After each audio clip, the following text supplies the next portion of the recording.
Maigi, kayong dalawa, kayo ang papasok dito. Merong security guard na nababantay dyan. Ha? Pagigitnaan nyo yung security guard, naintindihan nyo? Yes, boss. Ha? Yes, boss. Sandali, teka, huy!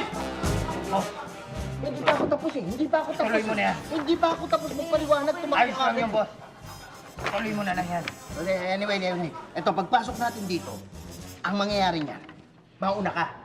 Ha? Yes, boss. Tapos susunod ka. Ha? Pagpasok natin, dito kayo pupwesto. Makikita nyo may tatlong teller dito. Si Aida, si Lorna, si Pe. Ha? Pagkatapos yung pumasok, ako naman ang papasok. Alam nyo kung saan kayo pupwesto. Ha? Copy, Alam nyo ang copy, gagawin nyo, ha? copy, boss. Alam nyo ang gagawin nyo. Okay? Ano gagawin nyo? Lalabas namin ang mga baril namin. Anong baril?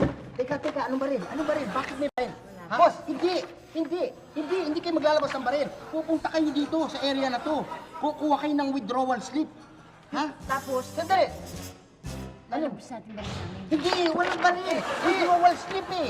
Hindi tayo mang-hold up. Eh, anong gagawin natin doon, boss? Hindi tayo ba't sino sabing hold up? Bakit yan eh? Walang hold up. Wala. Mag-withdraw tayo ng pera. Mag-withdraw. Kukuha ka withdrawal slip. Pipila pa mo. Bibigyan mo sa teller. Dito kay Lorna. Ay, Lorna, Oh, kahit sino dyan. Pwede dyan. Ha? Sino nagsabing hold up? Sino sabing hold up? Eh, boss. Teka. Sandali. Kala ko naman lalabas na yung baril. Teka! Hello? Hindi na nga. Hello? Boss, hello boss. Oh, Boss, binaril ko sa ulo yung security guard, patay.